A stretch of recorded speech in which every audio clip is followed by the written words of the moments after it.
Pick someone your own size, they laughed, thinking the tired single dad was easy prey. But when 8 men swung at him, his fist told a story no one saw coming, one that exposed the secret past of a fallen boxing champion. Before we get into the story, comment below where in the world you are watching from today. The autumn sun painted long shadows across the worn wooden floors of Hayes Boxing Academy. Tommy Hayes moved with surprising grace for his size as he demonstrated a simple combination to 5 teenage boys gathered around him. His massive frame, which had once struck fear into opponents across the world, now curved protectively around his students like a gentle mountain. "Remember, boys," Tommy said softly, his voice warm and deep. "Boxing isn't about hurting people. It's about discipline." He threw a slow, controlled jab at the air, like this. "See how my feet stay steady? That's balance. That's control." The teenagers mimicked his movement, their young faces scrunched in concentration. Tommy walked between them, making small adjustments to their form with careful touches. His huge hands, which could once break boards, now guided with the delicacy of a piano teacher. "Much better, Marcus," he encouraged a lanky 14-year-old. "You're getting the rhythm now." At the far end of the gym, Lily Hayes swept the floor with methodical strokes, stealing glances at her father. She loved watching him teach. These moments, when he was completely absorbed in helping others, were when the shadows seemed to lift from his eyes. The lesson wrapped up, and the boys gathered their gear, their excited chatter echoing off the walls. Tommy watched them go with a slight smile, then turned to help his daughter with the cleaning. "You don't have to stay and help, sweetheart," he said, grabbing another broom. "I know you've got that big English paper to work on." Lily shook her head, her dark ponytail swinging. "It's fine, Dad. I'm actually ahead on it." She paused, then added carefully, "I've been working on college applications too." Tommy's hands stilled on the broom for just a moment before continuing. "That's wonderful, honey. Any particular schools in mind?" "Well," Lily bit her lip, "Northwestern has a really good journalism program, and it's only 3 hours away." Tommy nodded, his eyes moving unconsciously to the wall where a few old posters hung. Most were faded beyond recognition, but one still showed a younger version of himself, fists raised triumphantly. The headline read, "The Titan Takes the Title." He quickly looked away. "Northwestern's a great school," he said, his voice slightly rough. "Your mom would be so proud. She always said you had a writer's heart." Lily's eyes softened at the mention of her mother. "I miss her stories," she said quietly. "Remember how she used to make up these elaborate tales about why we had to eat our vegetables?" Tommy chuckled, the sound warming the room. "The Great Broccoli Adventure of 2011. I'll never forget it." He leaned his broom against the wall and walked over to Lily, enveloping her in a gentle hug. "She'd love seeing you chase your dreams, sweetie." They finished cleaning in comfortable silence, the late afternoon sun streaming through the high windows. The gym looked almost magical at this hour, dust motes dancing in the golden light, the old equipment casting long shadows like sleeping giants. "What should we do for dinner?" Lily asked as she put the brooms away. "I could make Mom's lasagna recipe." "That sounds perfect," Tommy said. "Though you know mine never turns out as good as hers did." "That's because you're too careful with the garlic," Lily teased. "Mom always said, when in doubt, add more garlic." Tommy laughed, the sound echoing off the walls. "Your mother was a wise woman." He started his closing routine, checking the equipment and turning off the lights in the back room. The familiar motions were soothing, like an evening prayer. As they walked through the main area, Tommy paused to straighten a crooked speed bag. His eyes caught on another old poster, this one showing him squared off against. He quickly looked away, his shoulders tensing slightly. Lily noticed, as she always did. She slipped her hand into his massive one, squeezing gently. "Hey, what if we stopped at the store and got some garlic bread to go with dinner? The real stuff, not the frozen kind." Tommy squeezed back, grateful for the distraction. "Sounds good to me, sweetheart." They locked up the front door, and Tommy pulled his worn leather jacket tighter against the crisp autumn air. The street was quiet, peaceful. Golden leaves skittered across the sidewalk as they walked past the local diner, where several regular customers waved through the window. "Evening, Tommy," called Mrs. Peterson, the diner's owner, as she wiped down tables. "Beautiful day, isn't it?" Tommy raised his hand in greeting, a small smile on his face. This was his life now. Quiet, simple, filled with small kindnesses and familiar faces. The peaceful routine of it wrapped around him like a comfortable blanket, helping to keep the old memories at bay. He was just about to suggest they take the shortcut home through the park when a sharp sound cut through the evening air, shouting from the alley behind O'Malley's bar. The shouts grew louder as Tommy rounded the corner behind Murphy's bar.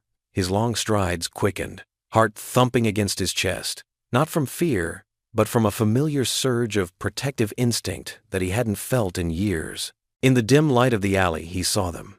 8 men, most of them young and clearly drunk, surrounding something. No, someone. A small figure pressed against the brick wall, next to a fallen bicycle with its wheels still spinning slowly in the autumn air. "Go back to your country," one of the men slurred, shoving the boy. Tommy's chest tightened as he saw the child's face.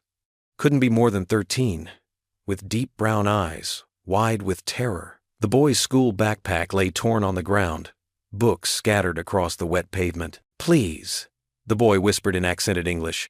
"I just want to go home." Another man grabbed the boy's shirt collar. "Maybe we should teach you how we deal with pick someone your own size." Tommy's voice rolled through the alley like distant thunder. The men turned, startled by the interruption. The largest one, wearing a red flannel shirt, sneered when he saw Tommy standing there, his broad shoulders filling the alley's entrance. "Mind your own business, old man," Red Flannel called out. "This ain't your problem." Tommy took 3 measured steps forward. His hands stayed relaxed at his sides, but his eyes, usually so gentle, had hardened into steel. "When you hurt a child in my town, it becomes my problem." The boy took advantage of the distraction, trying to slip away, but one of the men roughly shoved him back against the wall. The child's head hit the brick with a dull thud that made Tommy's jaw clench. "Look at this guy." Another man laughed, swaying slightly. "What are you, somebody's grandpa?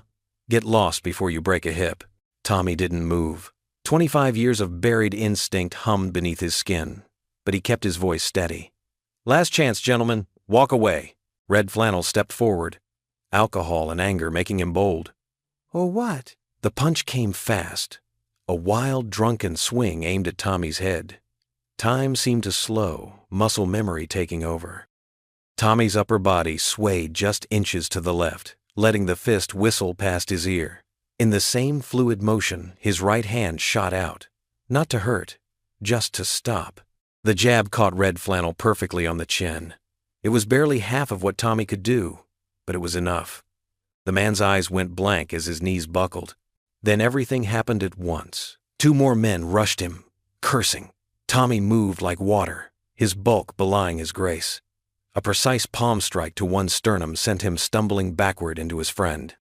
Another tried to grab Tommy from behind, but Tommy simply shifted his weight, using the man's own momentum to send him sprawling. "Stay down," Tommy warned, his voice still calm. "Nobody needs to get hurt here." But they didn't listen. They never did. The next minute was a blur of controlled movement. Tommy blocked, deflected, and redirected, never striking harder than necessary, never causing more harm than needed to stop the attack. He'd learned that lesson too well, paid for it with too many sleepless nights. One by one, the men fell or fled, leaving only the sound of heavy breathing and distant traffic in the alley. Tommy stood perfectly still, checking his hands out of habit. No blood, no harm done. Just 8 bullies, learning a hard lesson about picking on the vulnerable. "Oh man, did you get all that?" Tommy turned. A young woman stood at the alley's entrance, her phone held high, recording everything. His stomach dropped slightly, but he turned his attention to what mattered. The boy still pressed against the wall, trembling but unharmed. Tommy approached him slowly, hands open and visible. "You okay, son?" The boy nodded, tears leaving clean tracks on his dusty cheeks. They broke my bike," he managed in halting English. Tommy knelt beside the bicycle, examining the bent wheel. "We can fix that. What's your name?" "Diego," the boy whispered. "Diego Alvarez." Police sirens wailed in the distance, growing closer. The young woman with the phone was already talking excitedly to a 911 operator, while a small crowd gathered at the alley's entrance, drawn by the commotion. "It's okay," Tommy said softly to Diego, who flinched at the sirens. "They're here to help. We'll tell them what happened, and then I'll walk you home. Sound good?" Diego's small hand found Tommy's forearm and gripped it tight. "Gracias, mister," he whispered, his voice shaking but grateful. The next hour passed in a blur of police statements and witness accounts. Tommy kept his answers simple and honest, standing like a shield between Diego and the chaos. The boy didn't let go of his arm once. When the police finally finished, the street had grown quiet again. Tommy carried Diego's damaged bicycle in one hand as they walked through the empty streets of Willow Creek. Diego walked close beside him, occasionally glancing up at his protector with a mix of awe and lingering fear. "Almost home?" Tommy asked gently. Diego nodded, pointing to a small apartment building just ahead. "There, second floor." He hesitated, then added, "My mama. She works late. I was supposed to be home before dark." "We'll explain what happened," Tommy assured him. "None of this was your fault." They climbed the stairs together, Diego's footsteps growing quicker as they approached his door. Light spilled from underneath. His mother was home, after all. "Gracias," Diego said again, fumbling with his key. I was so scared." "But you," Tommy squeezed his shoulder gently. "Being scared is okay. Being brave means doing the right thing even when you're scared. Remember that." The door opened, revealing a worried-looking woman in a waitress uniform. Diego flew into her arms, speaking rapid Spanish. Tommy set the bicycle carefully against the wall and waited patiently while Diego explained everything to his mother. When the boy finished, his mother's eyes filled with tears as she looked at Tommy. "Thank you," she said simply, her accent thick but her gratitude clear. "Thank you for protecting my son." The morning sun streamed through Tommy's bedroom window, casting warm patterns across his weathered face. He'd barely settled into his first cup of coffee when thundering footsteps echoed through the house, followed by urgent knocking at his door. "Dad, wake up!" Lily's voice carried a mix of excitement and disbelief. Tommy set down his coffee mug. "I'm up, sweetheart. Come on in." Lily burst through the door, her dark hair flying wild around her face, still in her pink pajamas. Her phone was clutched tightly in her hand, and her eyes sparkled with an enthusiasm he hadn't seen in months. "Dad, you're famous." "Famous?" Tommy's brow furrowed. "What are you talking about?" "Look." She thrust her phone in front of his face, the screen displaying a video that already had hundreds of thousands of views. The shaky footage showed last night's incident in vivid detail. Tommy's commanding presence, his controlled movements, the way he protected Diego without causing unnecessary harm. "Someone posted it online last night and it's everywhere." Lily scrolled through the comments. "Single dad defends boy from 8 attackers. That's you, Dad. People are calling you a hero?" Tommy's weathered hands trembled slightly as he took the phone, watching himself move with a grace he'd thought long forgotten. The comments below the video overflowed with praise. "This is what real strength looks like. Finally, someone standing up for what's right. That control and discipline, this man's definitely got training." His phone began buzzing incessantly. Text messages from old friends, calls from local news stations, even emails from morning shows wanting interviews. The small-town boxing instructor had become an overnight sensation. "Channel 5 News wants to interview you," Lily said, scrolling through her own messages. "And look, even Mayor Benton sent a note." Tommy opened the mayor's message. "Mr. Hayes, your actions last night exemplify the very best of Willow Creek. Thank you for protecting our community, Harold Benton." Throughout the morning, their modest house turned into an impromptu gathering place. Mrs. Rodriguez from next door brought over her famous apple pie. Old Mr. Peterson, who'd barely spoken 2 words to Tommy in years, stopped by to shake his hand. Even some of Tommy's boxing students showed up early for their afternoon sessions, eager to train with the town's newest hero. The gym was busier than ever that afternoon. People kept dropping by, some just to peek through the windows, others bold enough to come in and ask for photos. Young mothers brought their children, pointing at Tommy and whispering, "That's the guardian of Willow Creek." Tommy maintained his usual quiet demeanor, despite the attention. When a local reporter managed to corner him between classes, he just shrugged and said, "I just did what anyone should have done." The real hero is Diego. That young man showed real courage standing up to those bullies. As the day wound down, Tommy and Lily sat at their small kitchen table, sharing the last pieces of Mrs. Rodriguez's pie. The setting sun painted their modest dining room in soft orange hues, highlighting the worn edges of Martha's old photographs on the wall. "I'm proud of you, Dad," Lily said, reaching across to squeeze his large hand. "Everyone finally sees what I've always known. You're a good man." Tommy's eyes misted slightly. "You know, when your mother passed, I thought that was it for us. Thought maybe God had turned his back." He paused, looking at his daughter's beaming face. "But moments like this, maybe he's been watching out for us all along."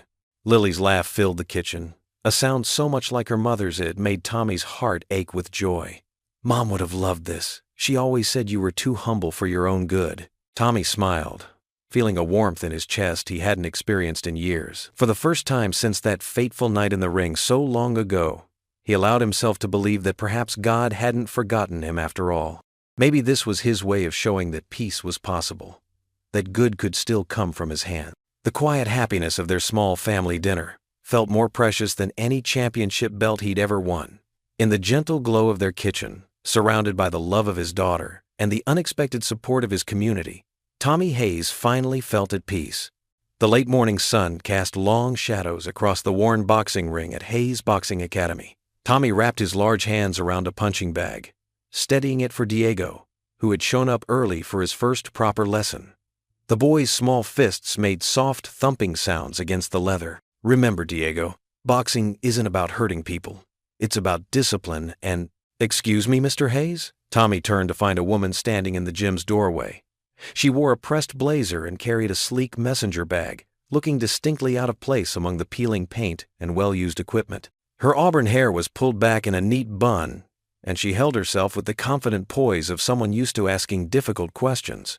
"I'm Grace Miller from Channel 5 News. Do you have a moment?" Tommy patted Diego's shoulder. "Take 5, kid. Get some water."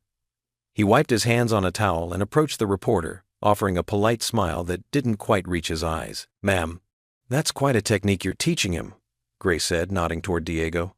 "Classic defensive stance. Old school." Something in her tone made Tommy's shoulders tense. "Just the basics. Nothing special." Grace pulled out a small recorder. "Mind if I record? The whole town's talking about what you did last night. 8 men, wasn't it?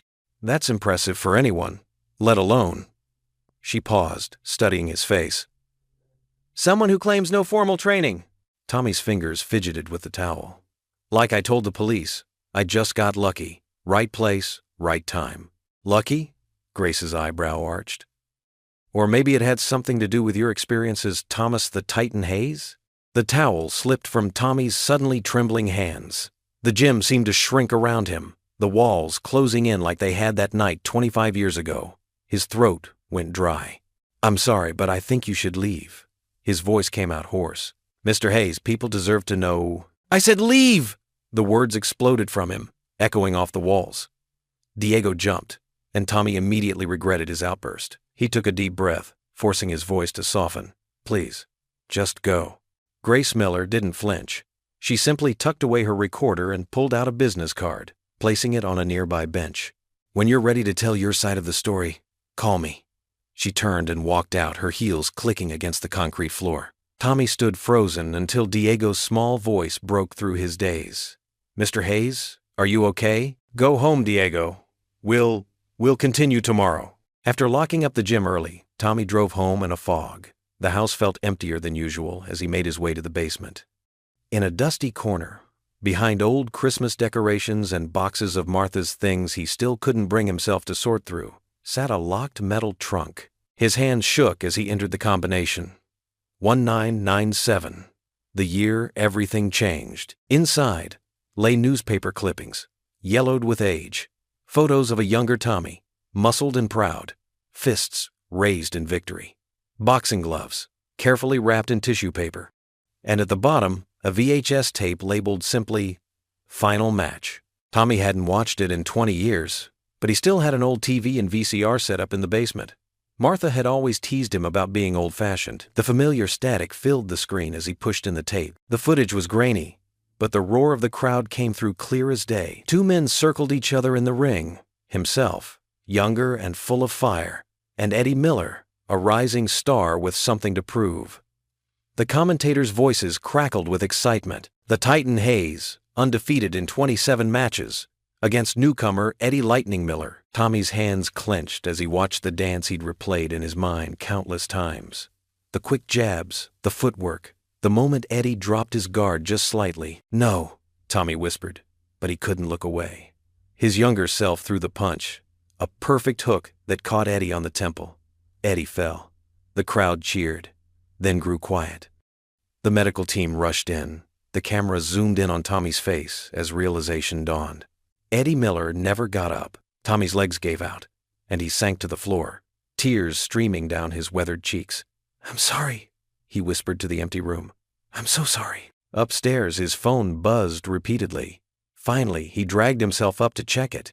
Text messages from Lily filled the screen. "Dad, have you seen this? Channel 5 just posted a story about you. Dad, please call me." With trembling fingers, Tommy opened the link she'd sent. Grace Miller's face filled his screen, standing outside his gym. In a surprising twist, the viral video of Tommy Hayes defending a young boy has uncovered an unexpected past. 25 years ago, Hayes was known as the Titan, an undefeated boxing champion whose career ended tragically after a fatal match.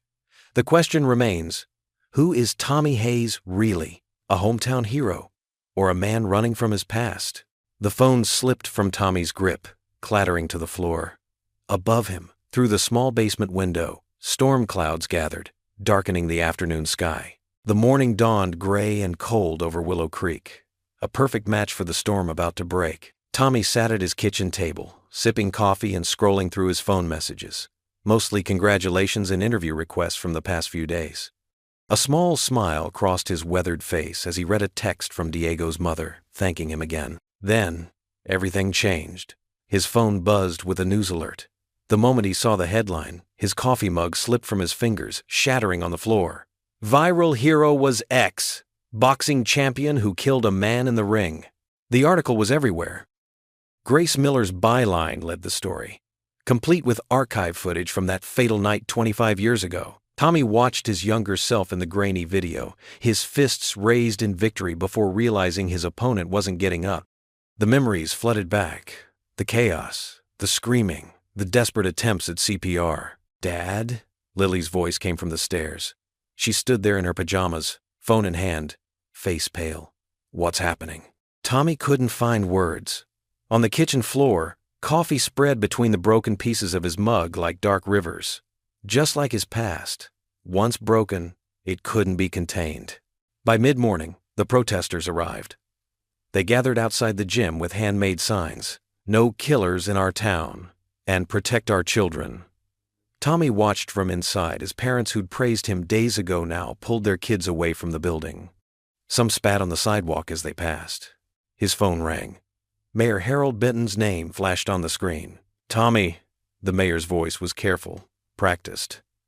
"I hope you understand the position this puts us in. The city council has voted to suspend your youth program funding pending review. We need to ensure proper oversight." "Harold," Tommy's voice came out rough, "those kids need this place. You know me. 25 years, I've lived here quietly, helping people. The council feels—" "The council?" Tommy interrupted, surprising himself with his anger. "Or your re-election campaign?" Silence stretched between them before the mayor cleared his throat. "We'll be in touch once the review is complete." By afternoon, the gym was empty. The usual thump of gloves hitting bags, the shuffle of feet on canvas, all replaced by hollow silence. Through the windows, Tommy could see news vans parking across the street. Reporters stood with their cameras, waiting like vultures. His phone buzzed again. Lily's school principal. "Mr. Hayes, Lily hasn't shown up for classes today. Is everything all right?" He found her in her room, curtains drawn, curled up on her bed. Her laptop showed open social media pages full of cruel comments about him. About them. "I can't go back there," she whispered. "Everyone's sharing those articles. Jessica Mitchell's mom told her to stay away from me because you're dangerous." Her voice cracked. "Are you? Was that story true?" Tommy sat heavily on the edge of her bed. The mattress sagged under his weight, just like his heart under the burden of truth. "Yes," he said simply. "It was an accident, but yes, that's why I quit boxing, why I started teaching kids control instead of power." Lily pulled her knees closer to her chest. "Why didn't you ever tell me?" "I thought." He paused, searching for words. "I thought if I helped enough people, if I lived quietly enough, maybe it would stop hurting. Maybe it would make up for what happened." Outside, they could hear chants from the protesters growing louder. Someone threw something at their house, probably eggs, from the sound of it hitting the siding. The day dragged into evening. Tommy sat in his dark kitchen, watching through the window as the protesters finally dispersed. His phone had dozens of missed calls. From reporters. From old boxing contacts suddenly remembering his number. From people claiming to want to tell his side of the story. He ignored them all. Near midnight, when the house was quiet except for the hum of the refrigerator, Tommy did something he hadn't done in years. He knelt beside his bed, the same way he used to do with Martha before she passed, and clasped his hands together. "Lord," he whispered, his voice rough with unshed tears. "I just wanted to help." His large shoulders shook. That boy needed help, and I just wanted to do right this time. The silence that answered seemed heavier than any heavy weight he'd ever faced in the ring. 25 years of carrying guilt, of trying to build a peaceful life, of thinking he could outrun his past. It all crashed down around him like a house of cards. "I thought I was past this," he continued, his whispered words barely audible. "I thought if I just lived quiet enough, helped enough people," his voice cracked. "But it was all built on running away, wasn't it? Not on healing, not on forgiveness." Tears fell onto his clasped hands. The same hands that had once taken a life. The same hands that now taught children how to control their strength rather than unleash it. The irony wasn't lost on him. The floor creaked behind him. Lily stood in the doorway, her own eyes red from crying. She watched her father, her strong, gentle father, kneeling there in the darkness. And something inside her broke too. Tommy didn't move, didn't try to hide his tears or his vulnerability. His next words were so quiet they might have been just for himself. "Lord, I just wanted to help." The night pressed in around them, full of whispers and accusations from a past that refused to stay buried. His peace, he realized, had been built on shifting sand, on denial rather than true healing. And now the tide had come in, washing away everything he'd tried to build. The autumn wind rustled through the cemetery's maple trees, scattering red and gold leaves across the neat rows of headstone. Tommy Hayes stood before a simple granite marker, his large frame seeming smaller against the weight of the moment. In his calloused hands, he held a bouquet of yellow daisies, Martha's favorites. "Hey, sweetheart," he whispered, carefully arranging the flowers. "Been a rough few days." The stone read, "Martha Hayes, beloved wife and mother. Love bears all things, believes all things, hopes all things, endures all things." Tommy sank to one knee, his joints creaking in protest. The morning dew soaked through his jeans, but he barely noticed. His fingers traced the carved letters of her name. "I thought I'd buried that night, Martha. Guess I didn't bury it deep enough." His voice cracked. "Everyone knows now." The memories flooded back, as vivid as yesterday.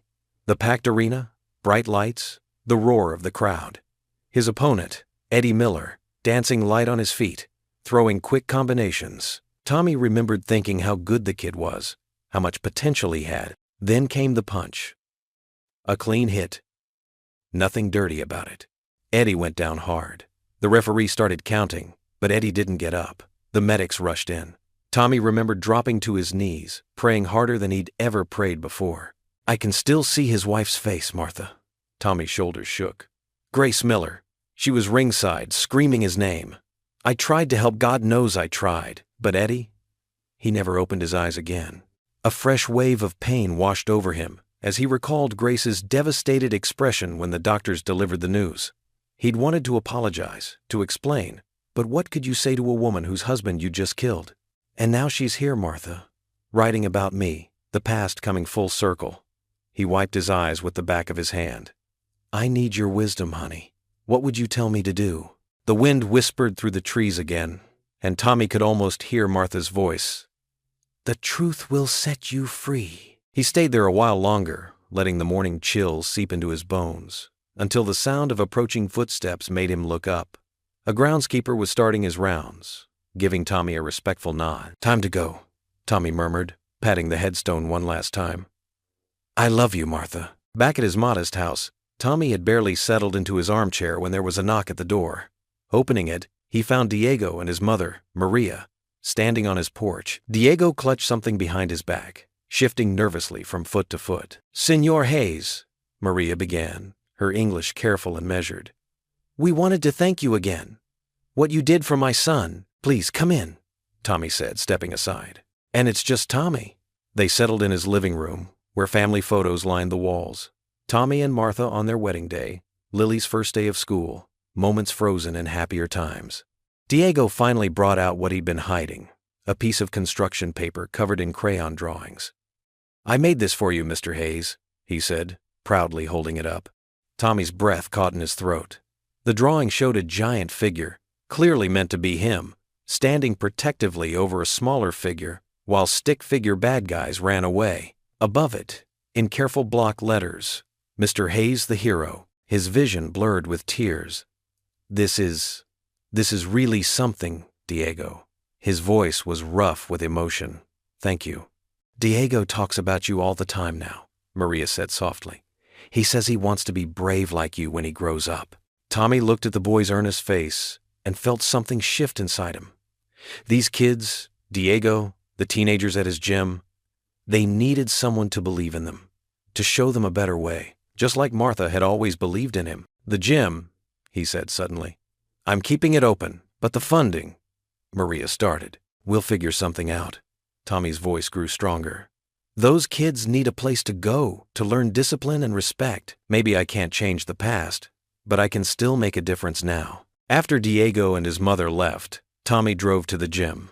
The Hayes Boxing Academy sign creaked in the evening breeze, and a few protest signs still littered the sidewalk. He unlocked the door and stepped inside.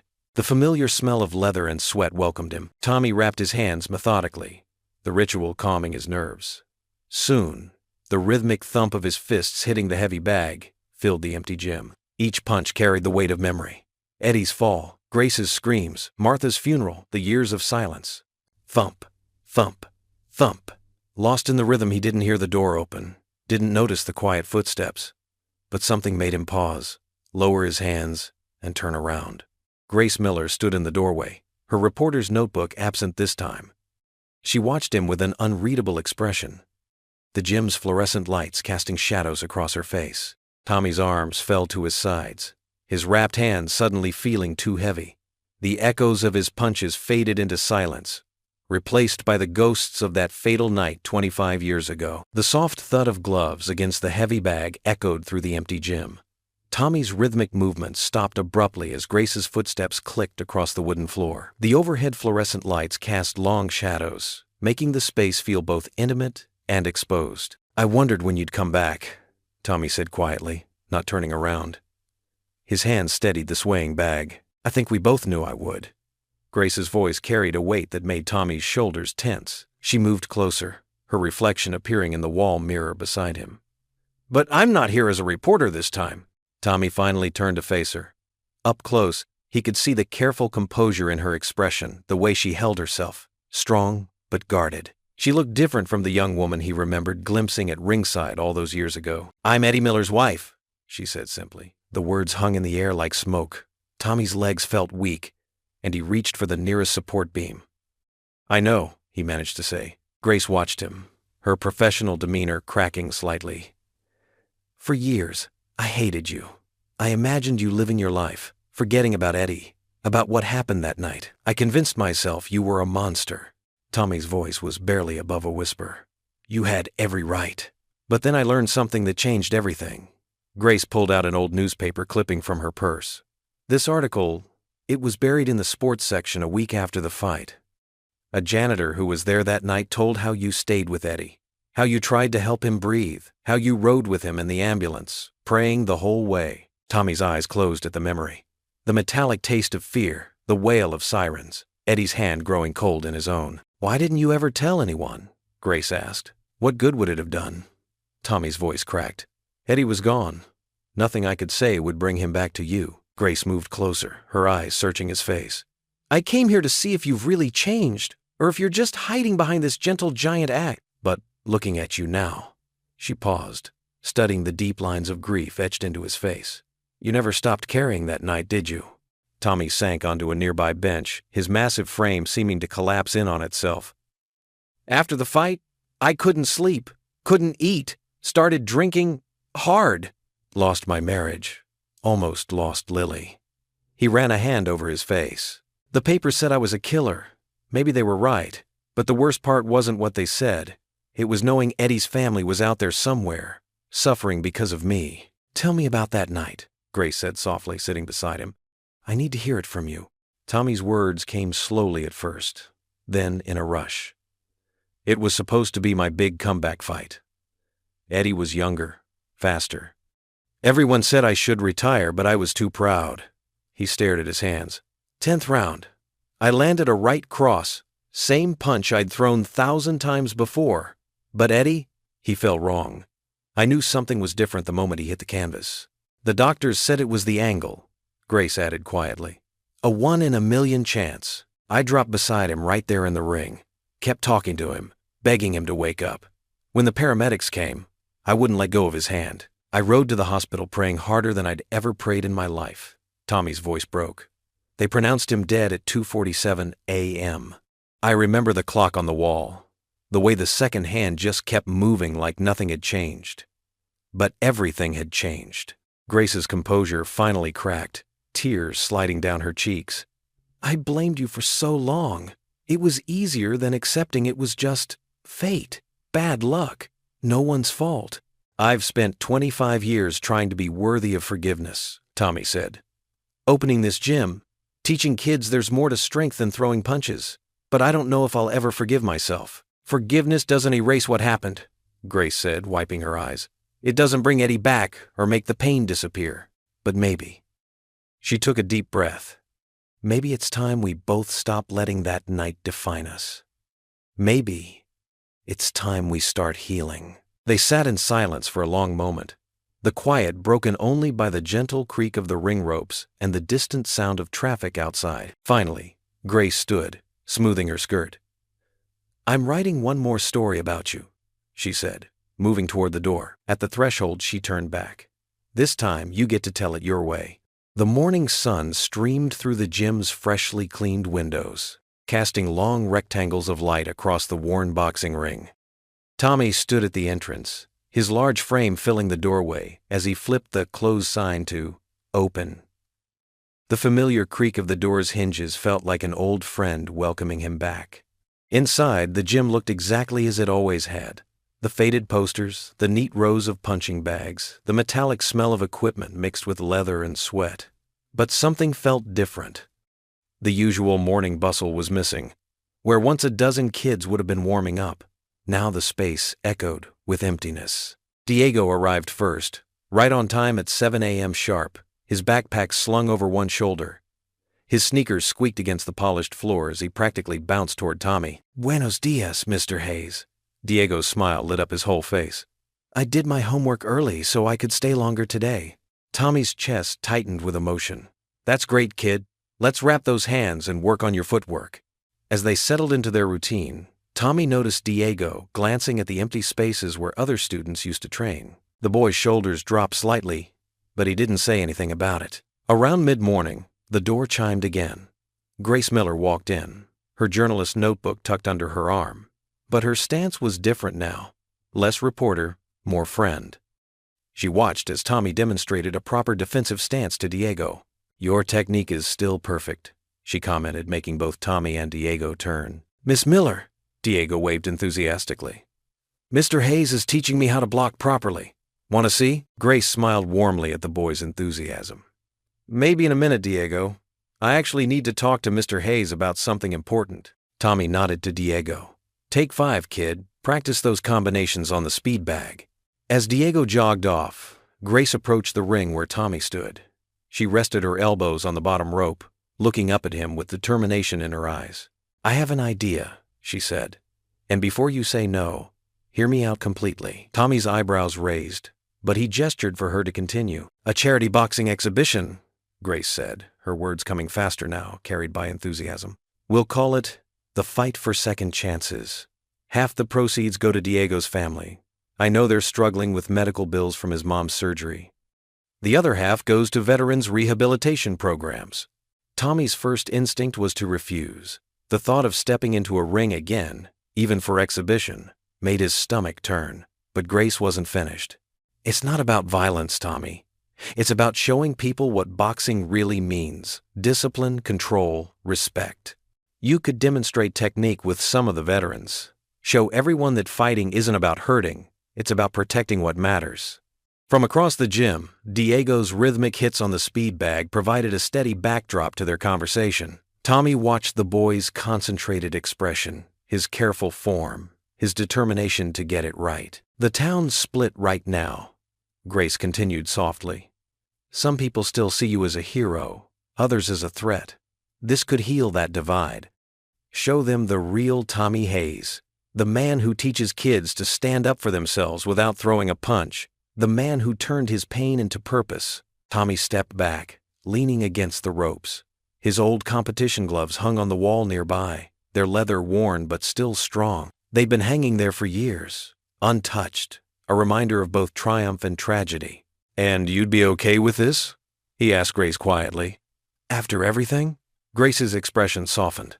"I wouldn't be suggesting it if I wasn't." Eddie loved this sport, Tommy. He loved what it could teach people about themselves. Maybe it's time we both honored that. The morning light had shifted, creating new patterns on the gym floor. Diego's speed bag work had slowed as he tried to eavesdrop without being obvious. Tommy could see the hope in the boy's eyes from across the room. "It won't be easy," Tommy said, running a hand over his face. "Some people won't understand. Since when has doing the right thing ever been easy?" Grace countered. Tommy walked to the corner of the ring where his old gloves hung. He touched them gently, feeling the familiar texture under his fingertips. These gloves had seen victory and defeat, glory and tragedy. Maybe now they could see redemption too. "One last fight," he whispered, more to himself than to Grace. "For the right reasons." "Mr. Hayes?" Diego called out, unable to contain his curiosity any longer. "Are you going to box again?" Tommy turned to face them both. Grace with her quiet strength. Diego with his boundless hope. The gym might have been emptier than before, but somehow it felt fuller with possibility. "Not to fight, kid," Tommy replied, his voice growing stronger. "To teach, to help, to show people what it really means to be strong." Grace pulled out her notebook, a small smile playing at her lips. "So, is that a yes?" Tommy nodded slowly, his decision crystallizing with each passing moment. "Yes. But we do this right. We show them what boxing really is. Not about throwing punches, but about standing up for what's good, about second chances." Diego pumped his fist in the air, his excitement filling the quiet gym. "Can I help? Please?" "We'll all help," Grace said, already scribbling notes. "This is going to be something special." Tommy looked at his gloves one more time, seeing them not as symbols of his past, but as tools for building a better future. The morning sun caught the leather, making them glow like a promise. The rhythmic thud of fists hitting leather echoed through Hayes Boxing Academy as Tommy worked with Diego in the ring. The 13-year-old's small frame bounced with determined energy as he practiced his jabs. "Keep those hands up," Tommy said gently. "Remember, boxing isn't about hitting. It's about protecting yourself first." Diego nodded, his face serious with concentration.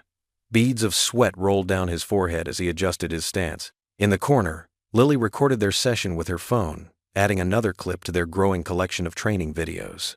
Near the entrance, two young veterans, Mike and Carlos, wrapped their hands while watching Tommy's instruction. They'd started coming last week, drawn by the promise of free training for service members. Grace sat at a folding table by the wall, her laptop open as she made calls to potential sponsors. "Yes, that's right. All proceeds go to youth programs and veteran services," she explained into her phone. "We're calling it the Fight for Second Chances." Tommy caught fragments of her conversation while demonstrating footwork to Diego. The boy's dedication reminded him of himself at that age, raw talent shaped by determination rather than anger. "Now pivot," Tommy instructed, tapping Diego's heel. "That's it. Power comes from the ground up." The door chimed, and a familiar, gravelly voice filled the gym. "Well, look who finally remembered how to throw a proper jab." Tommy turned to see Coach Reggie Coleman standing there, his weathered face creased in a smile. The old trainer looked exactly as Tommy remembered: leather jacket, gray flat cap, and the same wooden cane he'd used since his own fighting days ended. "Coach?" Tommy's voice cracked slightly. "I thought you were still in Chicago. Can't let my best student mess up his footwork on national television, can I?" Reggie limped forward, his cane tapping against the floor.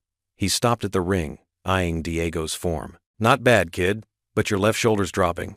Diego glanced at Tommy, who nodded encouragingly. "Listen to him. Coach Reggie taught me everything I know." While Diego worked with the punch mitts, Reggie pulled Tommy aside. They watched as Grace helped the veterans with their wraps, her gentle patience showing as she explained proper technique. "She's Eddie's widow," Tommy said quietly. Reggie's expression softened. "I know. Read about it in the papers." He paused, studying Tommy's face. "You really ready for this, son?" "I have to be." Tommy wiped his face with a towel. "These kids, these vets, they need something to believe in. And what about you?" Reggie's dark eyes held Tommy's gaze. "What do you believe in?" Before Tommy could answer, Lily called out from her corner. "Dad, the latest training video has over 10,000 views. The comments, they're different now." She held up her phone, showing them the stream of responses. Where there had been anger and accusations weeks ago, now people wrote about redemption, about second chances. Some even shared their own stories of forgiveness. "See?" Lily beamed. "They're finally understanding." Reggie gripped Tommy's shoulder. "Understanding's good. But redemption, that's a whole different fight." He gestured toward the ring. "What happens in there? That's just practice. The real battle's in here." He tapped Tommy's chest. "And that's the one you can't train for with gloves on." The afternoon wore on. Tommy worked with the veterans, teaching them to channel their intensity into discipline. Mike, who'd struggled with PTSD, found rhythm in the speed bag. Carlos, still adjusting to civilian life, discovered purpose in helping Diego with his combinations. Grace watched it all, taking notes for her story. Sometimes Tommy caught her smiling, small, careful smiles that suggested healing was possible, even if it came slowly. As evening approached, the gym slowly emptied. Diego left with his mother, proudly showing her the new moves he'd learned. The veterans headed out together, already planning tomorrow's training. Lily packed up her camera equipment, while Grace gathered her interview notes. "Same time tomorrow?" Grace asked, lingering by the door. Tommy nodded. "We'll be here." After they left, Reggie studied the old fight posters on the wall. "You know what your problem always was, Tommy? You fought like you were asking forgiveness with every punch." He turned to face his former student. "Maybe now you finally understand you can't knock out guilt. You've got to forgive it." When Reggie left, Tommy stood alone in his gym. The setting sun painted long shadows across the ring where he'd trained countless young fighters.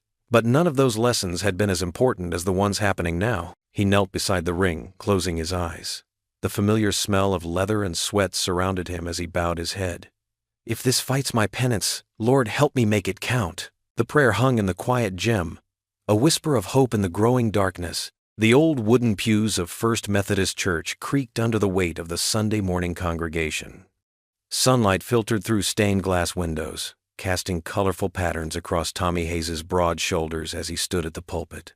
His hands, calloused from years of boxing, gripped the wooden stand gently. Pastor Roberts had invited him to speak about his journey, and though Tommy's heart hammered harder than it ever had before a fight, he knew he had to do this. He spotted Grace Miller sitting quietly in the middle rows, her notepad closed for once, just listening. 25 years ago, Tommy began, his deep voice barely above a whisper, yet carrying to every corner of the sanctuary. "I thought I knew what strength was. I measured it in pounds lifted, in punches thrown, in matches won." He paused, swallowing hard. "Then one night in the ring, I learned how wrong I was." The congregation sat in complete silence. Even the usual rustling of bulletin papers stilled. Eddie Miller was a good man, a husband. And that night, my hands. Tommy's voice cracked. He looked down at those same hands, now trembling slightly. Those hands took him away from his family, from his wife. His eyes briefly met Grace's, then returned to the congregation. "I walked away from boxing that night, walked away from my faith too.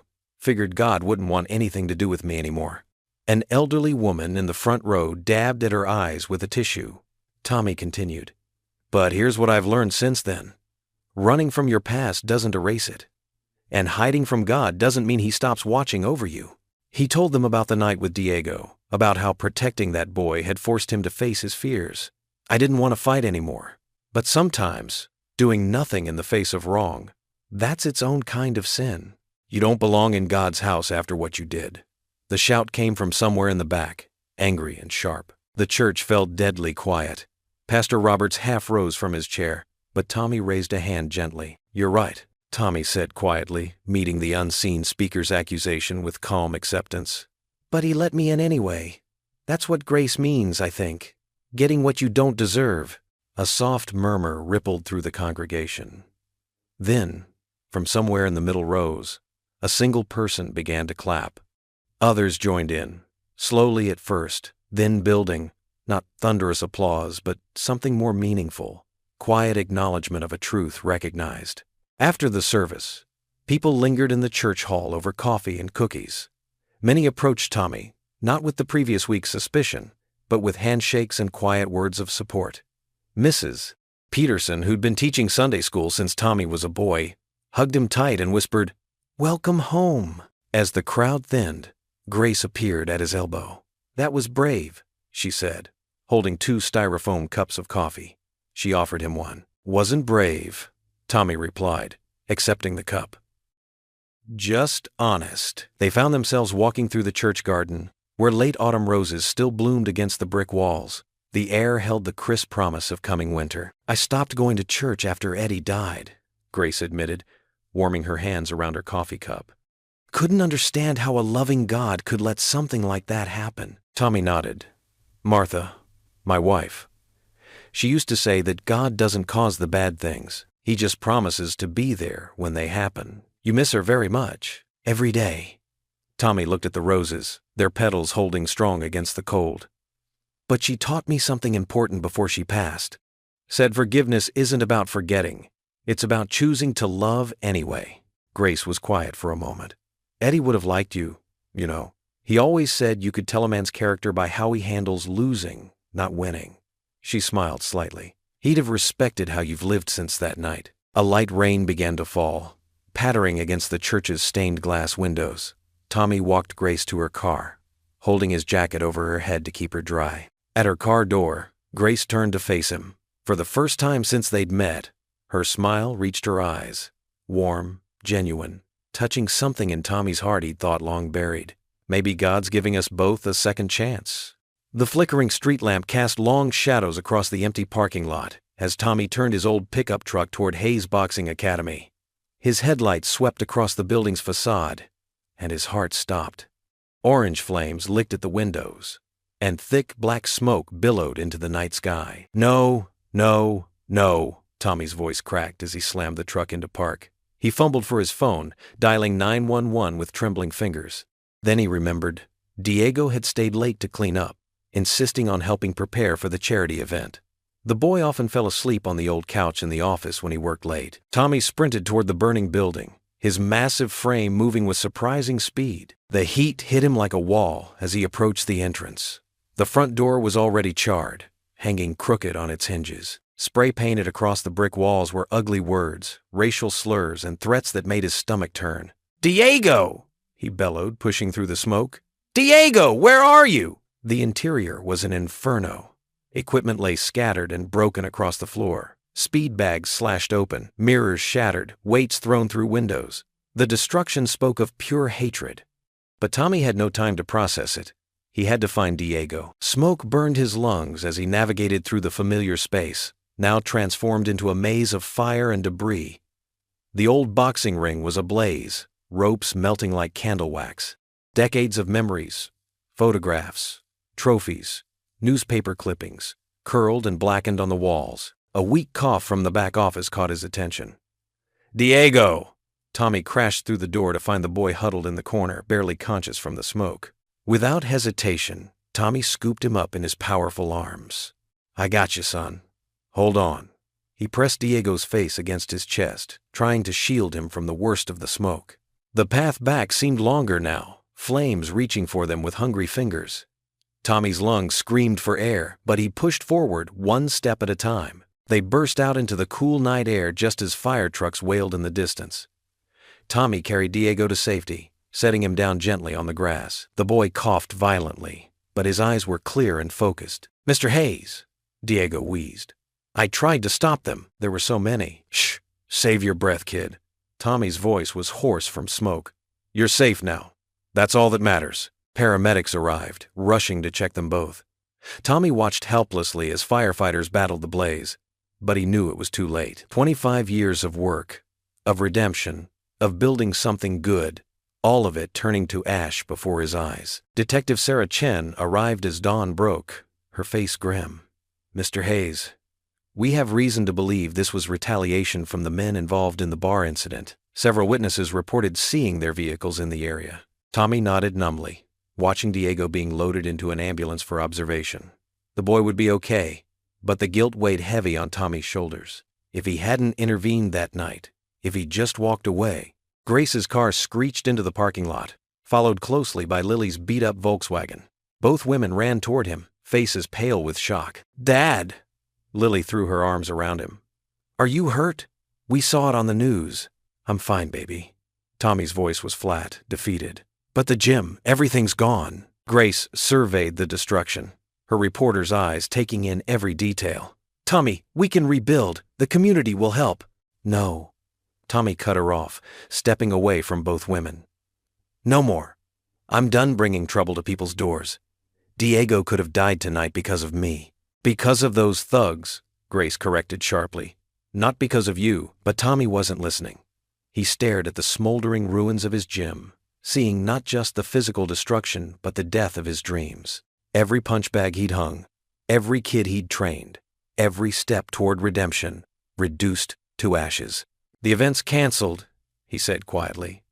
"I'm shutting it all down." "Dad, you can't." Lily grabbed his arm, tears streaming down her face. "You're doing it again, running from the fight." Tommy looked at his daughter, seeing the same fire that had once burned in him. But that fire had brought nothing but pain.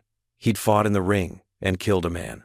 He'd fought for redemption and nearly got a child killed. Maybe this was God's way of telling him to stop fighting. Grace stepped closer, her voice gentle but firm. "Tommy, think about what you're teaching these kids. About what you're teaching Lily." But Tommy couldn't meet their eyes. He just stared at the ruins of his life's work, watching thin wisps of smoke rise into the morning sky. The silence stretched between them, heavy with unspoken words and broken dreams. Lily's tears fell faster. "Dad, please, don't do this." But Tommy didn't answer. He couldn't. The weight of guilt and fear pressed down on him like a physical thing, crushing the words in his throat. He just stood there, a giant of a man made small by circumstance, watching the last embers of his redemption fade into ash. The morning sun rose higher, casting long shadows across the destroyed gym. Fire investigators moved through the wreckage, documenting the damage, but Tommy barely noticed them.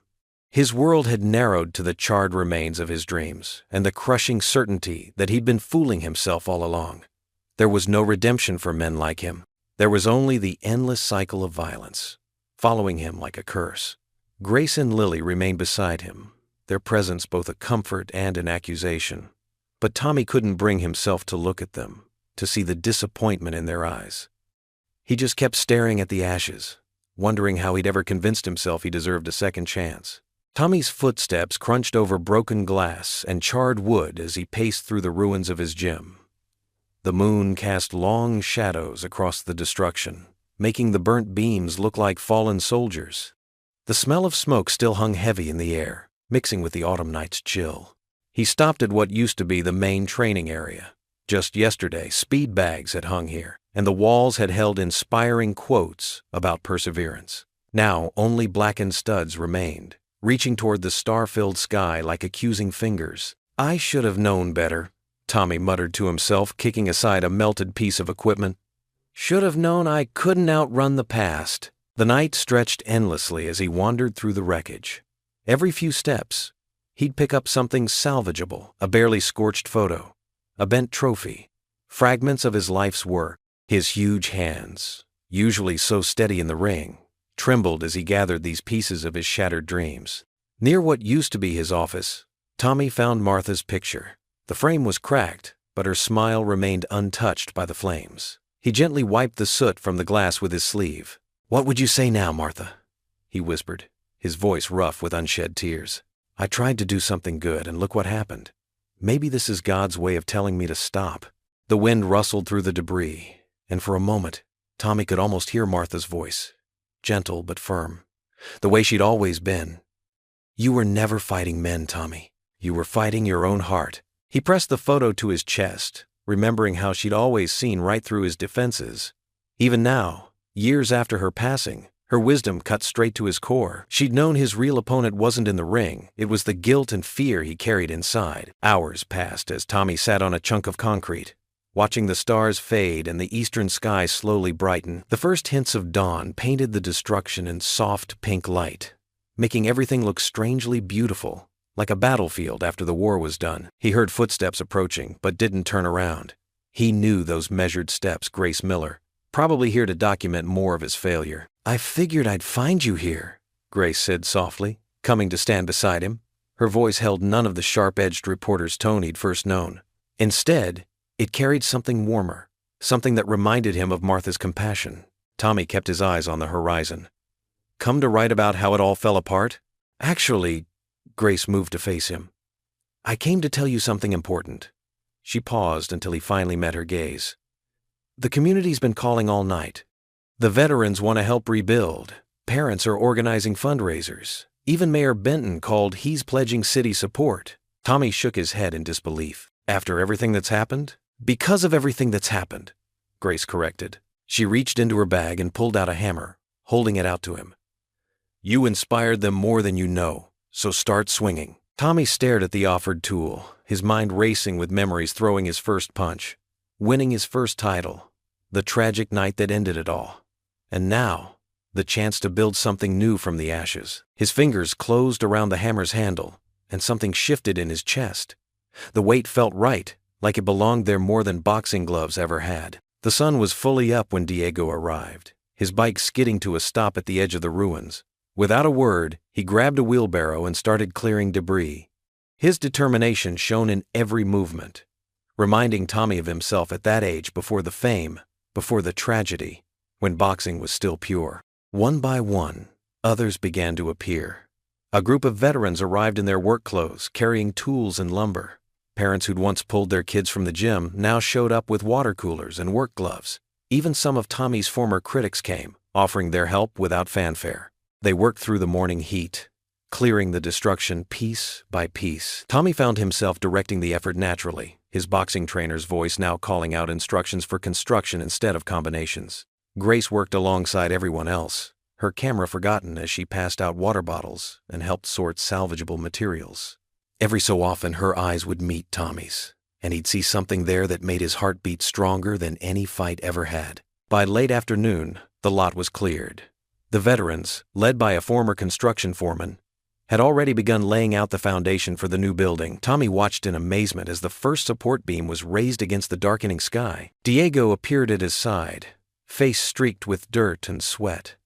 Mr. Hayes, he said, pointing to the framework taking shape, it's going to be even better than before, isn't it? Tommy looked at the boy, then at the community members working together, and finally at the setting sun painting everything in gold. The first frame of what would become the Second Chances Boxing Center stood tall against the evening sky, a testament to something stronger than hate or fear.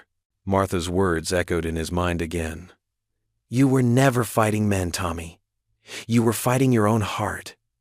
For the first time, he truly understood what she'd meant. The real battle wasn't about throwing punches, or even about redemption.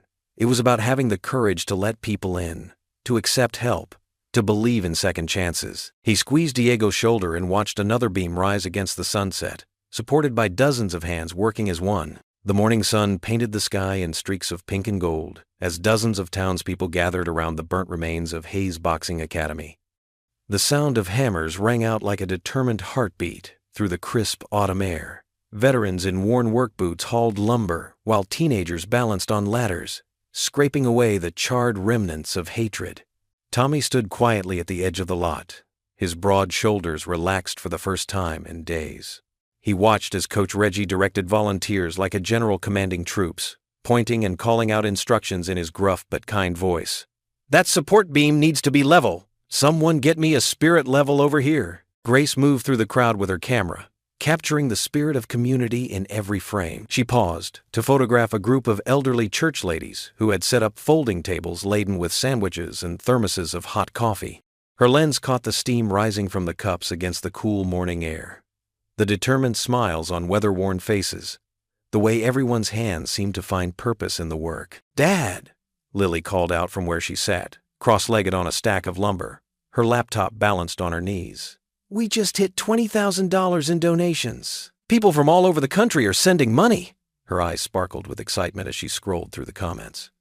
"Listen to this one. Tommy Hayes showed me that it's never too late for redemption. Here's my contribution to help rebuild dreams." Tommy's throat tightened. He walked over to his daughter and placed a gentle hand on her shoulder, reading the messages over her head. Each one struck him like a soft blow to the heart.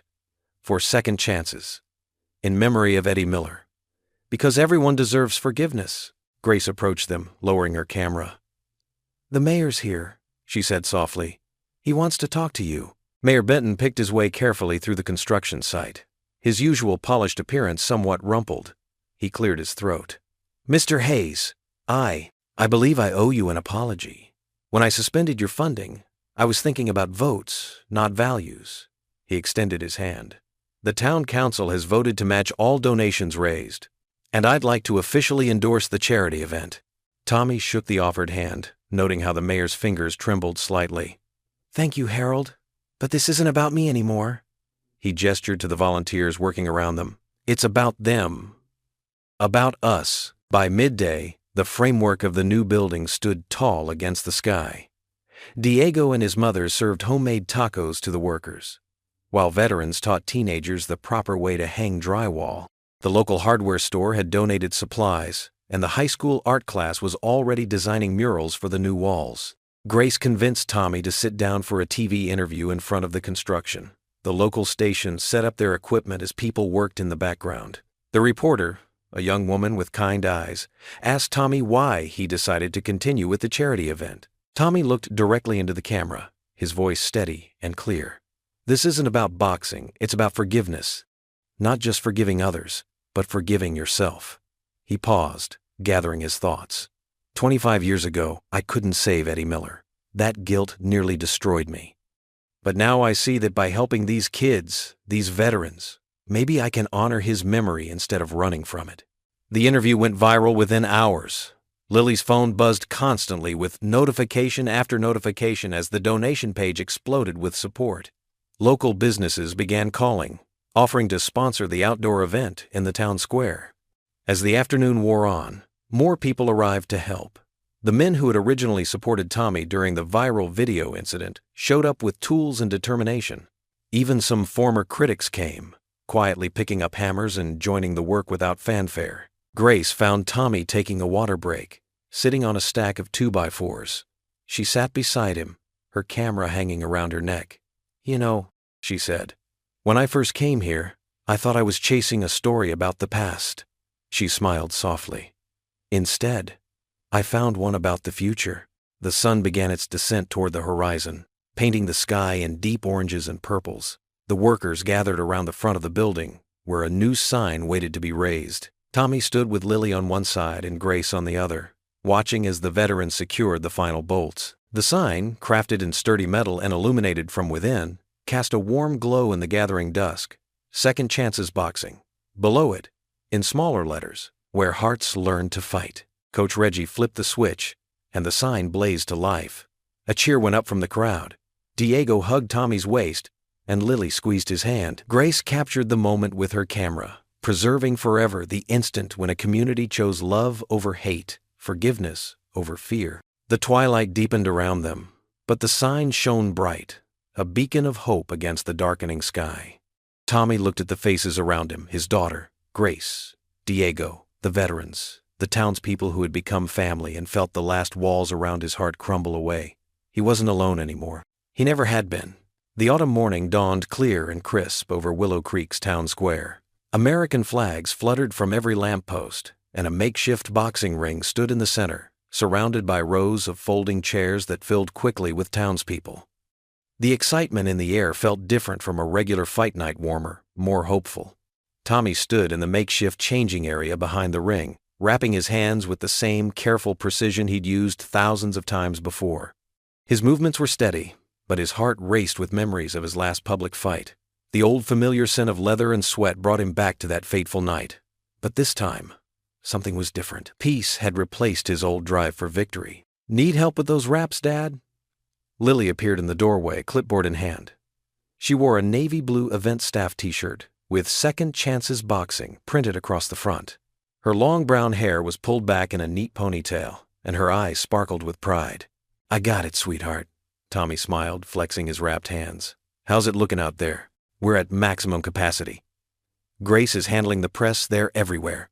Even Channel 7 from the city showed up." Lily checked her clipboard. "Diego's ready whenever you are. His mom just finished pressing his new outfit 3 times. Tommy chuckled, picturing Mrs. Alvarez fussing over her son. The boy had become like family over these past weeks, showing up early every morning to help rebuild the gym, staying late to practice his footwork. His dedication reminded Tommy of himself at that age before titles and fame complicated everything. Outside, the crowd's murmur grew louder. Coach Reggie poked his head in, his weathered face creased with a grin. "Time to go, champ. Your public awaits." Tommy nodded, taking a deep breath. He pulled on his old robe, cleaned and mended by Mrs. Alvarez herself, and stepped out into the morning light. The crowd's reaction was immediate. Cheers erupted from every direction. Signs waved above the sea of faces. "Haze for hope. Second chances start here. Welcome back, gentle giant." At the press booth, Grace managed the chaos with calm efficiency, her press badge catching the sunlight as she directed reporters to their designated areas. When she caught Tommy's eye, she gave him a subtle thumbs up. Her camera hung ready around her neck, not for the newspaper this time, but for them, for history. The ring looked smaller in the daylight, less intimidating than Tommy remembered. Veterans lined the front row, their medals glinting in the sunday.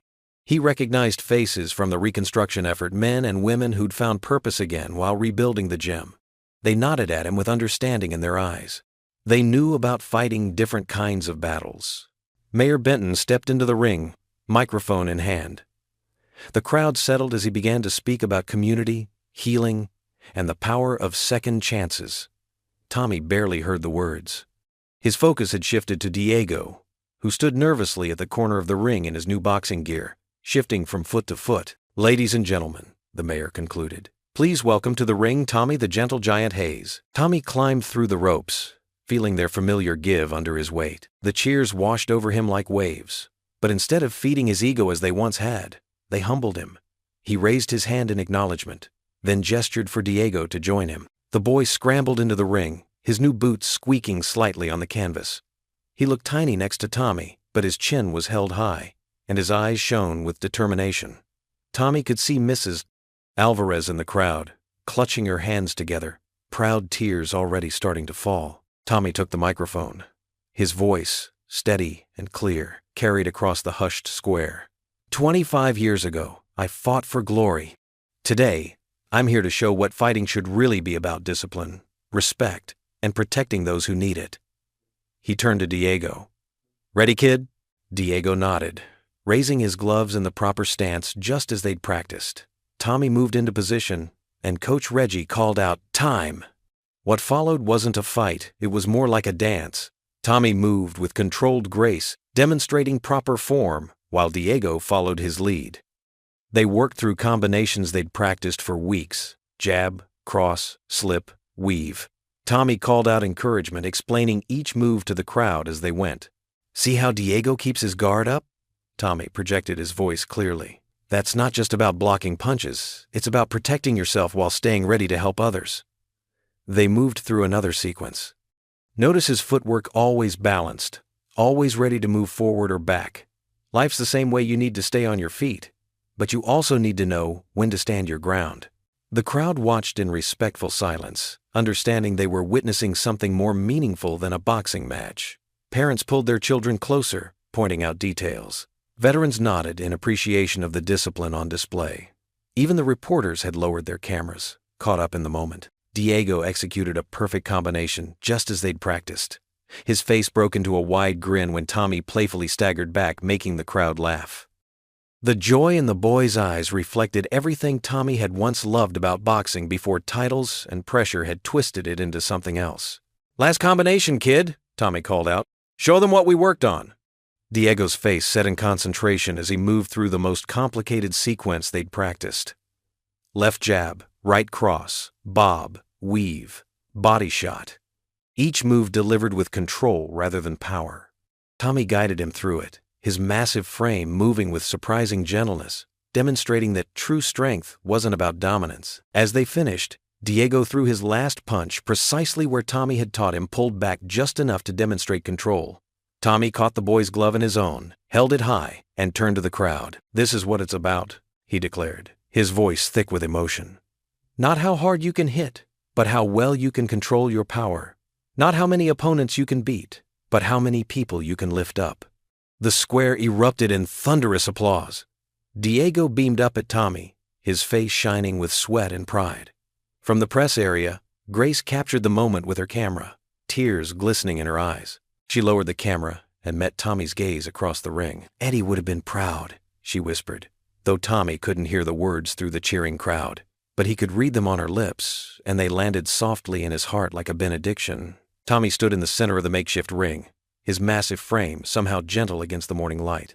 The crowd of nearly 2,000 people fell silent as he gripped the microphone, his weathered hands steady for the first time in days. Children sat cross-legged at the edge of the ring, their eyes wide with wonder. Diego beamed from the front row, sporting a fresh Second Chances boxing t-shirt. "Folks," Tommy began, his deep voice carrying across the square, "most of you know my story by now. 25 years ago, I was a different man. They called me the Titan back then."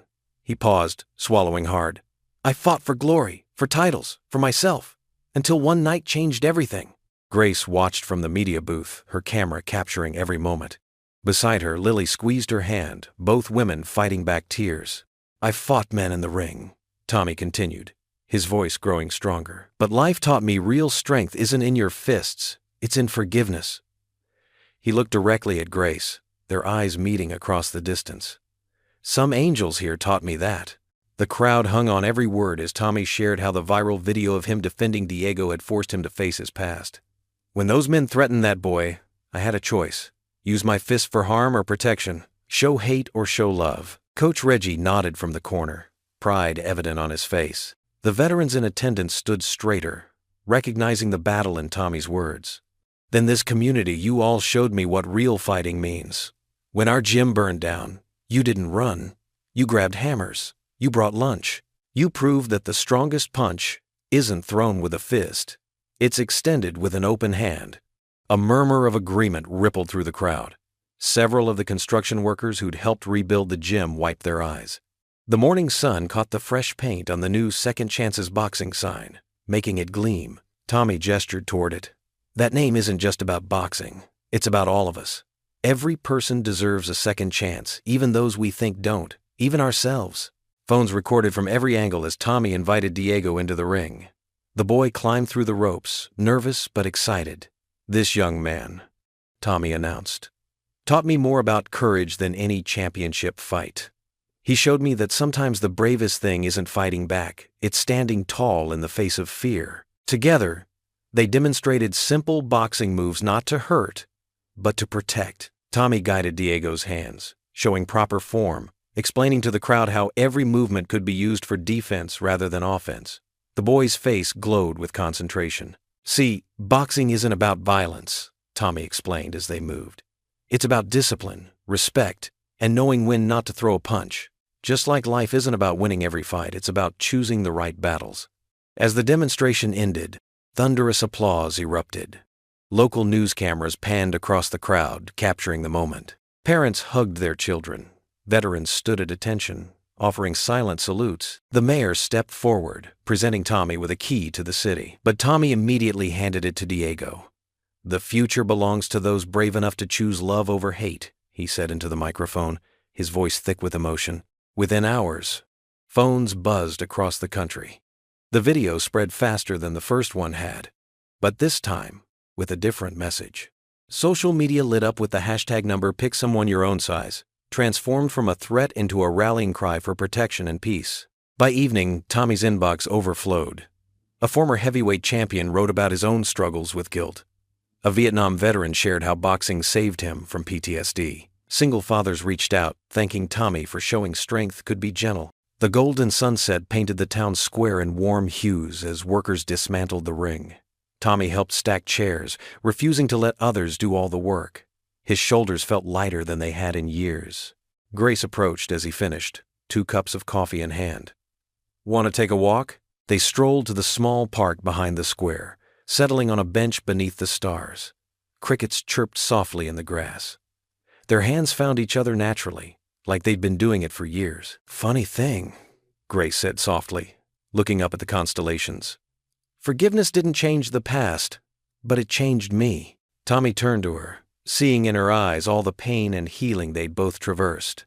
The night air carried the sweet scent of autumn leaves, and somewhere in the distance, a church bell chimed.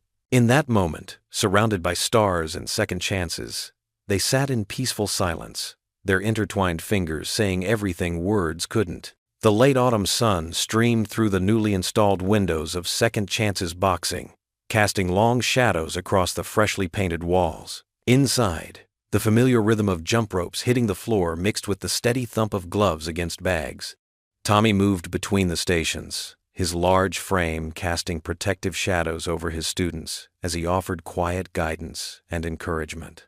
"Keep those hands up, Marcus," he called to a young veteran working the speed bag. "Remember what we talked about. Protect yourself first." The gym had come alive again, but different this time. Where there had once been faded posters of his glory days, now hung photos of the community, rebuilt hundreds of hands working together, faces bright with purpose. The Wall of Champions had been replaced by a Wall of Hope, featuring before and after stories of the people who'd found their way here. Grace sat cross-legged on the floor near the ring, her camera capturing candid moments as she worked on her latest piece. She'd been documenting the transformation of both the gym and its people, her journalist eye finding beauty in the small victories, a veteran's first smile in months, a troubled teen's newfound confidence, a father and daughter reconnecting through shared purpose. "Dad," Lily called from the office, waving a thick envelope. "It came!" She bounded across the gym floor, her college application packet clutched to her chest. The training paused as everyone gathered around, Tommy's face glowing with pride as she read her personal essay aloud. "I used to think strength meant never showing weakness," she read, her voice steady and clear. "But watching my father taught me that true strength lies in being vulnerable enough to help others heal." Tommy's eyes misted over as he listened to his daughter's words. She'd chosen to pursue social work, inspired by the changes she'd witnessed in their community, the way people had come together, the way forgiveness had built bridges where walls once stood. Later that afternoon, as the last students filed out, Tommy and Grace sat together on the ring apron, their shoulders touching lightly. The gym settled into its evening quiet, filled with the kind of peace that comes after honest work. "I never thought I'd feel at home in a boxing gym again," Grace admitted, her camera resting in her lap. She'd captured over 1,000 images in the past few weeks, each one telling a story of redemption. "But this place, it's different now." Tommy nodded, understanding in his eyes. "It's not just about boxing anymore. It's about healing." They drove to the cemetery together, the late afternoon sky painted in soft oranges and pinks. The grounds were quiet, leaves crunching beneath their feet as they made their way to Eddie's grave. Tommy carried a bouquet of white roses, Eddie's favorite, Grace had told him. Grace knelt beside the headstone, running her fingers over the engraved letters of her late husband's name. Tommy stood respectfully behind her, his presence solid and supportive. The silence between them felt comfortable now, no longer heavy with unspoken guilt and grief. "You know," Grace said softly, arranging the flowers, "I used to come here every week, holding on to my anger like it was the only thing keeping me connected to him." She looked up at Tommy, her eyes clear and peaceful. "But that's not what Eddie would have wanted for any of us." Tommy knelt beside her, his large hand gentle as he helped steady the vase. "I think about him every day," he admitted. "Not just that night, but the man he was, his smile before the fight, how he talked about you." Grace reached for Tommy's hand, their fingers intertwining naturally. "We're finally free," she whispered, and the words floated up into the evening air like a prayer answered. Back at the gym, Lily was waiting, surrounded by college brochures and scholarship applications. She'd spread them across the ring canvas, creating a map of possibilities. Tommy watched his daughter from the doorway, marveling at her strength, her vision for the future. "Your mom would be so proud of you," he said, climbing through the ropes to sit beside her. Lily leaned against his shoulder, the way she used to when she was small. She'd be proud of you too, Dad. Look at all this. She gestured to the gym, to the new beginning they'd built from the ashes of the old. The sunrise broke through the eastern windows, painting the gym in gold. Tommy stood at the heavy bag, throwing soft, measured punches not to hurt, but to heal. Each impact carried the weight of memory, each follow-through a release. Maybe it's not about second chances, he said softly, more to himself than anyone else. Maybe it's about never giving up on the first. The morning light caught the dust motes dancing in the air, turning them to sparks of gold. Outside, the town was waking up, and soon the gym would fill again with voices and hope and the sound of people choosing, every day, to keep fighting for what mattered most. The evening sun cast long shadows through the windows of Second Chances Boxing as Tommy wrapped Diego's hands with practiced care. The 13-year-old boy sat quietly on a wooden bench, his legs dangling nervously above the floor. Around them, the rebuilt gym hummed with life. The rhythmic tap of jump ropes, the steady thud of gloves against bags, and the occasional encouraging shout from other trainers. "Too tight?" Tommy asked, securing the wrap around Diego's small wrist. Diego shook his head but remained unusually quiet. His usual spark of enthusiasm seemed dampened by the weight of what lay ahead, his first real match in the youth tournament. Tommy noticed the trembling in Diego's fingers. He paused his rapping and sat down next to the boy on the bench. "What's on your mind, champ?" Diego stared at his half-wrapped hands. "What if I mess up? What if everyone laughs?" His voice cracked slightly. "What if I'm not ready?" Tommy smiled gently, remembering his own first match decades ago. "You know something? Before my first fight, I threw up twice backstage." Diego's eyes widened. "Really? But you were the champion." "Eventually," Tommy chuckled. "But that first night, I was just a scared kid like you. Being scared doesn't make you weak. It makes you human." He finished wrapping Diego's other hand with careful attention. "Courage isn't the absence of fear," Tommy said softly. "It's moving forward anyway." Diego tested his wrapped hands, making small fists. "Like when you helped me that night. Were you scared then?" Tommy nodded. "Every time I step up to help someone, there's fear. But there's something stronger than fear. Doing what's right." They moved to the practice ring, where Tommy held up the focus mitts. Diego began throwing combinations they'd practiced for weeks: jab, cross, slip, hook. Each punch grew more confident than the last. "Good," Tommy called out. "Remember, speed over power. Boxing isn't about hurting, it's about skill." The tournament itself was held in the community center's gymnasium. Proud parents and excited kids filled the bleachers, their voices echoing off the high ceiling. Diego paced in his corner, wearing the gym's new red and gold colors.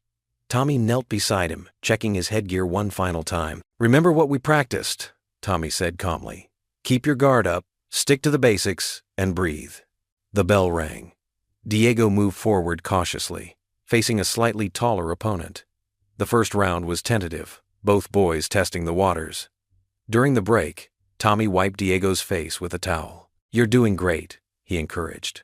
"Remember, you belong here, just like in practice." The second round showed more confidence. Diego implemented their training, slipping punches and countering with quick jabs. His footwork, drilled through countless hours, kept him balanced and mobile. In the final round, Diego found his rhythm. He landed a clean combination: jab, cross, hook, just as they'd practiced. The crowd cheered. When the bell rang, both boys hugged, showing true sportsmanship. The referee raised Diego's hand. Winner by decision.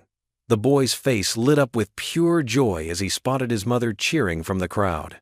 He jumped into Tommy's arms, all earlier fears forgotten in the triumph of the moment.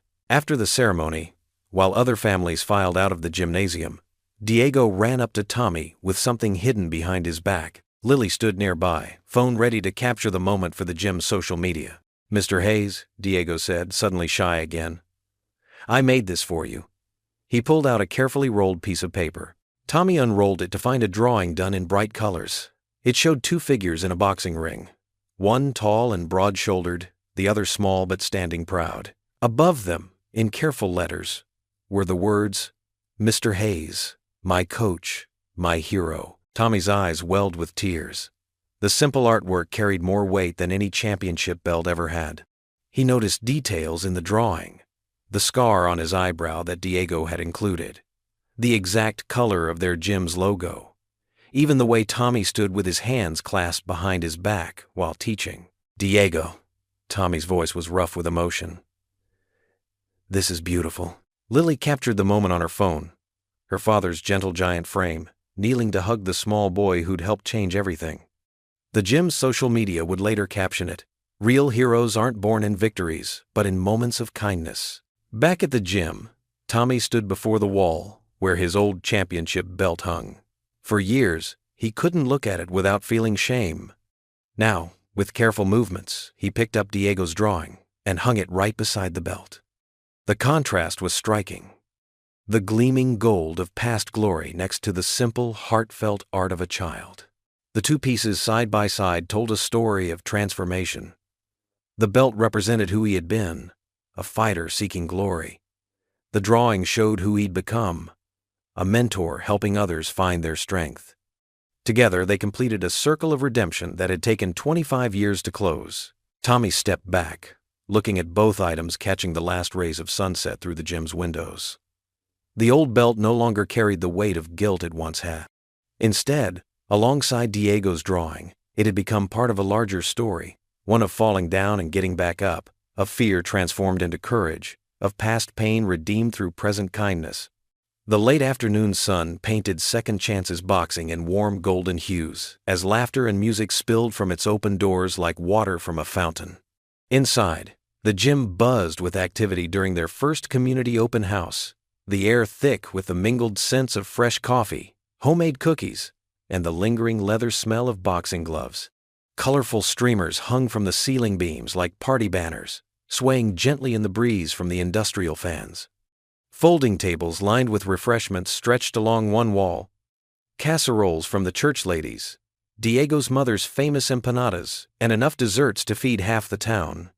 The heavy bags had been pushed aside to make room for mingling families, though the boxing ring still stood proud at the center like an altar, a reminder of both what was and what could be. Tommy Hayes leaned against the wall near his office, his broad shoulders relaxed in a way they hadn't been for years. The tension that had lived there since Martha's death, since that terrible night in the ring 25 years ago, had finally begun to melt away.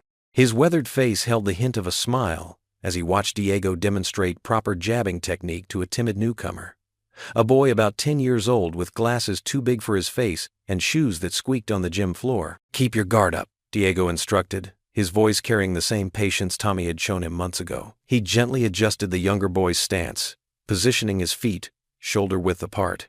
"Like Mr. Hayes taught me, protect yourself first, then think about throwing punches. Boxing isn't about hurting people. It's about protecting what matters." Pride swelled in Tommy's chest like a warm tide. The scrawny, frightened kid he'd defended outside that bar months ago now stood tall, confidence radiating from every movement. Diego's accent was still there, but it carried strength now instead of shame. He caught Tommy's eye across the room and grinned, giving a quick thumbs up before returning to his lesson with the dedication of a natural teacher. "Looks like someone's following in your footsteps," Grace said, appearing at his side with 2 steaming cups of coffee. The rich aroma mixed with her subtle perfume, a scent that had become as familiar as home. She handed him one, their fingers brushing in a way that still made his heart skip like a teenager's. "Thank you," Tommy said, taking a careful sip and savoring both the coffee and her presence. "And yeah, Diego's got a gift for teaching. He understands it's not about throwing the hardest punch. It's about building someone up from the inside out." Grace nodded, her reporter's notebook conspicuously absent for once. These days, she came to the gym as herself, not as a journalist hunting for stories. Her dark hair caught the light filtering through the windows, and Tommy marveled again at how she'd entered his life like an answer to prayers he'd been afraid to voice. "Speaking of building people up," she said, pulling out her phone, "that video from the charity event just hit 20 million views." The comment section is flooded with messages from people saying it changed their perspective on forgiveness. Tommy shook his head in wonder, still struggling to comprehend the reach of that simple moment when he'd chosen words over violence. "Still can't believe it." "Every morning I wake up thinking this has all been a dream, that I'll open my eyes and still be that broken man hiding from his past." "Well, these are very real," Grace said, scrolling through her phone. This one's from a veteran who started a similar program in Detroit. Says he was ready to give up until he saw your speech. And here's one from a father who reconciled with his son after 10 years of silence. He wrote, "If Tommy Hayes can forgive himself, maybe I can too." Tommy read them, his vision blurring slightly as the words swam on the screen. Each message was a small miracle, proof that his story had somehow become bigger than his shame. "Martha always said God works in mysterious ways," he said, his voice thick with emotion. "Guess sometimes he uses viral videos too." Grace slipped her hand into his, her fingers warm and sure. She squeezed gently, the simple gesture carrying all the forgiveness he'd never thought he deserved. "She'd be proud of you, Tommy. I know Eddie would be too." Around them, the celebration continued like a living tapestry of community. Lily chatted with a group of teenage girls interested in self-defense classes, her face glowing with the pride she'd once hidden. Sheriff Keegan sampled the potluck dishes, his uniform shirt straining slightly as he traded jokes with some of the veterans who'd become regular fixtures at the gym. Even Mayor Benton had stopped by earlier, presenting a formal proclamation declaring it Second Chances Day in Willow Creek, a far cry from his initial reaction to Tommy's viral fame. Mrs. Rodriguez bustled around the refreshment table, making sure everyone had enough to eat. She caught Tommy's eye and mouthed gracious with tears in her eyes, the same gratitude she'd expressed every day since he'd saved her son.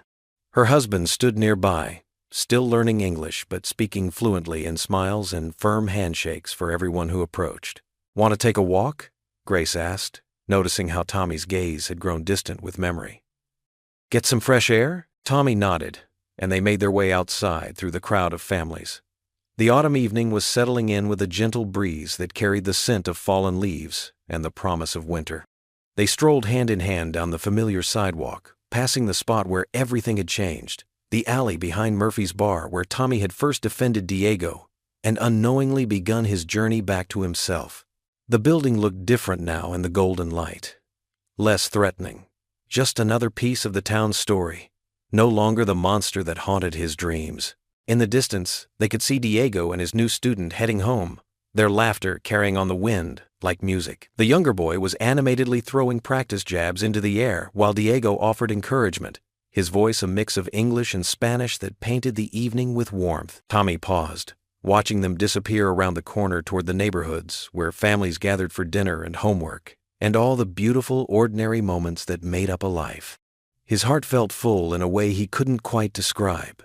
Not the burning pride of his championship days when crowds chanted his name, but something softer, more lasting, something that tasted like forgiveness and felt like coming home. "Remember, kid," he whispered into the evening air, though Diego was too far to hear.